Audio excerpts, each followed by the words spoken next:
O texto chama-se Silêncios e Palavras. Na palavra, a comunicação se realiza. No silêncio, ela se completa. Pois a compreensão se concretiza a partir do silêncio. Há poder em ambos e a sabedoria é usar bem esses dois tempos da comunicação.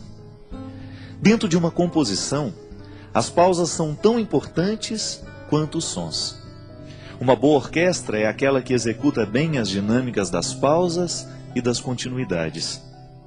Mesmo no silêncio da pausa, a canção continua. Não diga as coisas com pressa.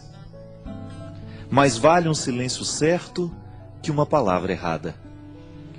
O poeta mineiro Carlos Drummond de Andrade recomendava aos poetas: convive com os teus poemas antes de escrevê-los. Tem paciência se obscuros, calma se te provocam. Espera que cada um se realize e consuma com seu poder de palavra e seu poder de silêncio. A recomendação do poeta é sábia e pertinente. Um poema só é bom, se maturado na sementeira do silêncio. Antes de se tornar palavra, a poesia é experiência de vida silenciosa. Os artistas sabem disso, e nós precisamos aprender. Demora naquilo que você precisa dizer. Livre-se da pressa de querer dar ordens ao mundo. É mais fácil a gente se arrepender de uma palavra dita do que de um silêncio. Palavra errada na hora errada pode se transformar em ferida naquele que ouviu, também naquele que disse. Há muitos momentos da vida em que o silêncio é a resposta mais sábia que nós podemos dar a alguém. Na pressa de falar, corremos o risco de dizer o que não queremos. E diante de tudo o que foi dito, nem sempre temos a possibilidade de consertar o erro. Palavras erradas costumam machucar para o resto da vida. Já os silêncios certos, esses possuem o dom de consertar. Por isso, prepara bem a palavra que será dita. Palavras apressadas não combinam com sabedoria. Os sábios sempre preferem o silêncio. E nos seus poucos dizeres está condensada uma fonte inesgotável de sabedoria. Não caia na tentação do discurso banal, da explicação simplória. Queira a profundidade da fala que nos pede calma. Calma para dizer, calma para ouvir. Uma regra interessante para que tenhamos uma boa compreensão de um texto é justamente a calma. Só assim podemos adentrar nos significados que o autor quis sugerir e, consequentemente, mergulhar no mistério do seu texto. Leituras apressadas podem fomentar equívocos. E equívoco é uma espécie de desentendimento entre o que escreve e aquele que lê. É uma forma de obstáculo para a compreensão da linguagem. Na comunicação verbal cotidiana, isso sempre acontece. Dizemos e não somos compreendidos. Diante do impasse, duas realidades são possíveis: ou alguém disse com pressa, ou alguém escutou sem atenção. Dizer e ouvir requerem silêncio. Só diz bem aquele que pensou antes no que iria dizer, e ouve melhor aquele que se calou para escutar. A regra é simples, mas exigente. Por isso hoje, neste tempo de palavras muitas, queiramos a beleza dos silêncios poucos. Eu sei que muitas vezes nós somos vítimas das palavras malditas. Não são poucas as vezes em que palavras malditas chegam até os nossos ouvidos. Uma palavra pode ser maldita por causa do conteúdo que ela tem, ou então por causa da forma. Hoje eu estava lendo um texto, coincidentemente, falando da música das palavras. E o escritor estava dizendo que para cada palavra há uma música diferente que nós podemos colocar nela. De maneira que você pode dizer uma coisa muito dura a alguém, mas você colocar uma música que faça bem ao ouvido de quem escuta. Então a pessoa escuta aquela palavra dura, mas com uma música bonita. Talvez tenha sido isso que Jesus soube fazer o tempo todo. Jesus dizia coisas muito duras, mas a música das palavras de Jesus era extremamente sedutora. Porque ele sabia muito bem que não adiantava dizer as coisas sem musicalidade. Não adianta nada a gente dizer as coisas com braveza. Não. A gente será muito mais bem entendido se a gente buscar uma música suave para colocar a palavra dura. Você experimenta isso na sua vida todos os dias. Quando você precisa dizer alguma coisa de muito sério aos seus filhos, e às vezes você não sabe nem por onde começar porque você tem medo do conteúdo que você vai dizer. O conteúdo é duro, é de exigência.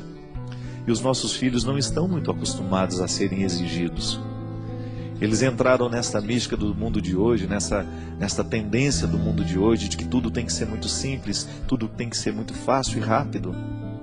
E educar os filhos muitas vezes requer um discurso duro, exigente. Então você vai descobrir junto de Jesus que é possível dizer coisas duras com musicalidades atraentes.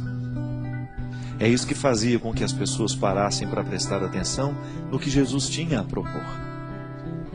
O reino de Deus que Jesus propunha não era coisa fácil, não era coisa simples. Dá trabalho construir o reino. Mas ele construía de um jeito tão terno que as pessoas esqueciam a dureza da palavra e se prendiam na música que envolvia aquela palavra. Por isso o segmento acontecia com tanta intensidade. Tantas pessoas por causa da música que estava revestindo tudo aquilo que ele dizia. Minha gente, muitas vezes o que a gente faz de errado não é o que a gente diz, mas é como a gente diz. É a música que a gente coloca na frase. Pode ser que hoje você tenha ferido alguém com aquilo que você disse.